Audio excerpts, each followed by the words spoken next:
Hey y'all, and welcome to Politibrawl. My name is Brian, and Eric Schmitt is just running circles around Kristen Welker, proving once and for all that the mainstream media refuses to learn its lesson and doesn't know what they're talking about. Let's dive in. These countries are taking advantage of us all along the while. We've got fentanyl streaming into our country. So Mexico has a choice. They can choose to trade with the United States or continue to cozy up with the cartels. It's pretty simple. But you talk about President Trump's first term. It's worth noting that during his first term, a number of prices did go up on various goods from washing machines and tires. You mentioned Canada. Very little fentanyl is coming across the border from Canada. Why is the president punishing Canada more than China, the country's adversary? Do you think that's right? Well, that number is growing, though, Kristen. I think it's important, but it's especially in the last right year. Now. It's minuscule right now. But it's growing. It's growing. And when they have a porous border and they don't seem very concerned at all. And by the way, I heard the clip earlier, Justin Trudeau sort of lecturing Americans. My advice to him is he probably ought to talk to the Canadian people who are about ready to throw him out of office because he's been a total disaster. So I think we've got a president that wants to put America first and protect people. We have 100,000 people a year, Kristen, dying from fentanyl. He ran on this. This is not a surprise. He talked about getting operational control of our border. He talked about tariffs and improving our standing in the world. He's doing all those things. And look no further. The best evidence of this was last week.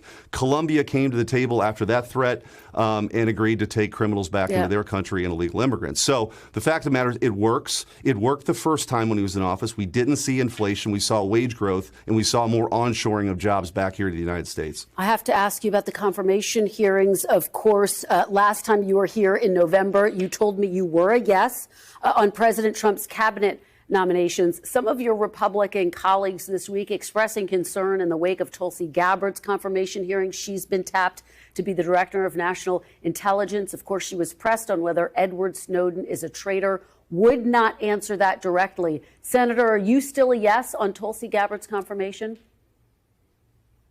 I am, 100%. I think she's very well qualified. No one's disputing that.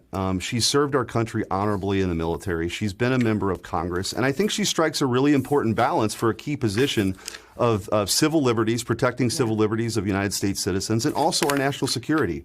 So I still think she's going to get confirmed. That's what this confirmation process is all about, for people to ask tough questions. I think she's going to do just fine next week. Senator, very quickly to you, how would you answer that same question? Is Edward Snowden a traitor? Look, I think it's so interesting that this lexicon that gets manipulated now. There was a certain words you needed to say during COVID. There are certain words that you needed to say now. The fact of the matter is the people who are most concerned and most pushing this narrative are the same ones who had no issues whatsoever with the intelligence community spying on a presidential candidate that happened to be President Trump, suppressing the Hunter Biden laptop story when he was running again, and then, of course, the lawfare that included. So I think people are tired of these games of this sort of gotcha stuff. Look, if he's been indicted, if he ever comes back to the United States, he's going to have a trial. But this idea of you try to disqualify people by using these terms is ridiculous. Well, and what I'm doing really, I mean, these are questions that were asked by your Republican colleagues, including Senator Langford, who asked very simply, is he a traitor, a government contractor who leaked government secrets? It's a very simple question, yes or no. We're almost out of time, though. Sure. Is he a traitor? I think she was pretty clear. I think she's pretty clear but what do you that think? She served this country honorably. And I think it's totally ridiculous to try to smear people who are trying to serve this country because, again, it's sort of gotcha. And I will also point out a lot of the people that are asking this don't like her because she's going to bring reform. And she's going to curb the excesses and the worst instincts of the intelligence community at times that has gone after presidential candidates. And there you have it.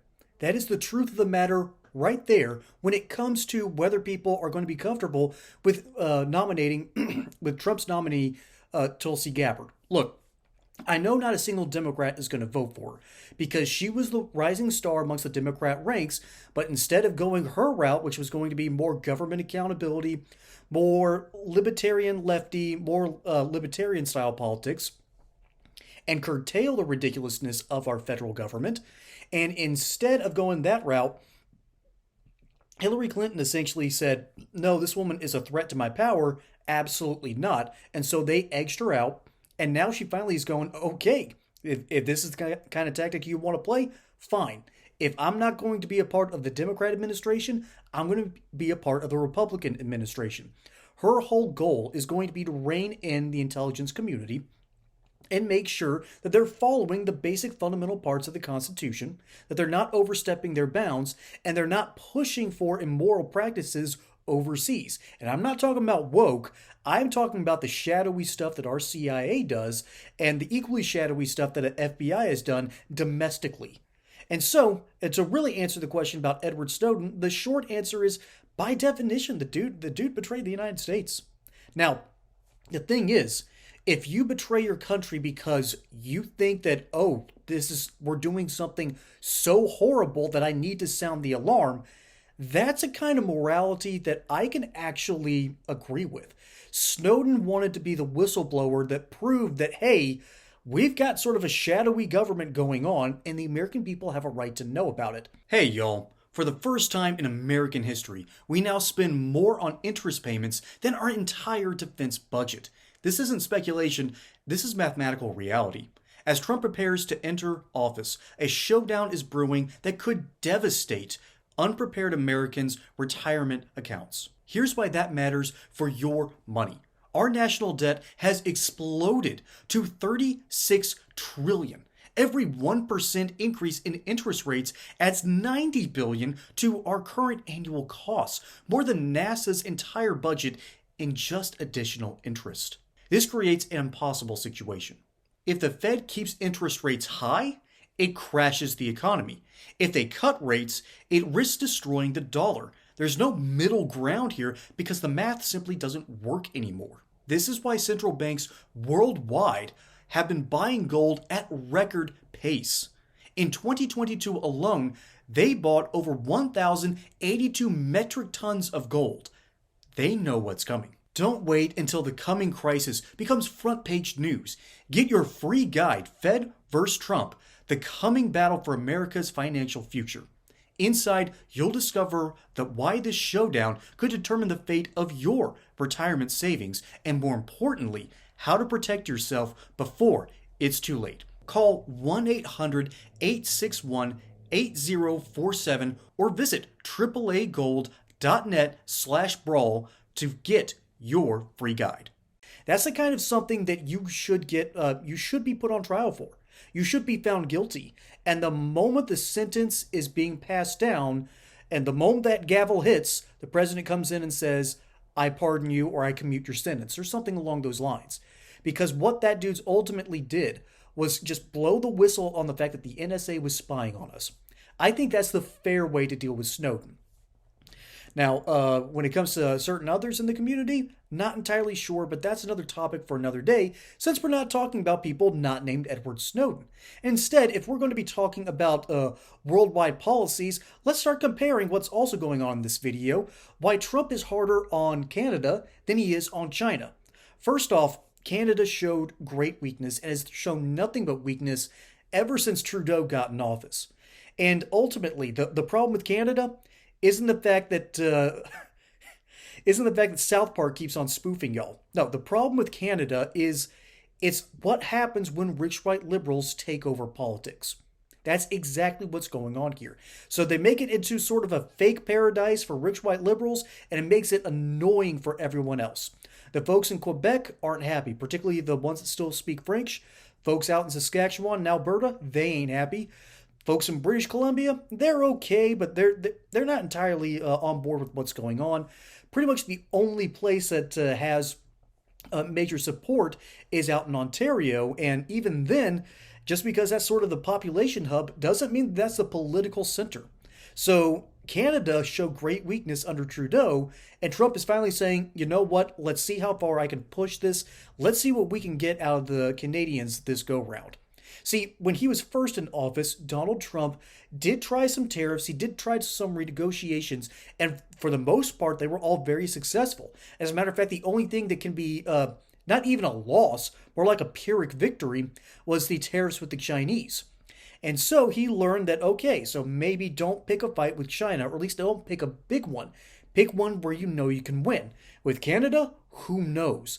They're in a desperate situation They know that they have overspent, they have allowed too many people into their country, and they have not allowed a more open economy. So the irony of importing a whole lot of people into a fairly closed economy, yeah, that's a problem. That is a huge problem, and it's a huge burden on the system.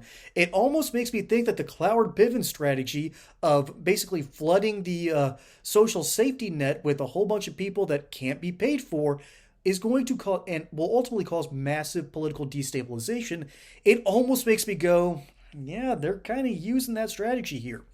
And I first got that from Glenn Beck, and he did this huge expose into the deal. But the reality is this.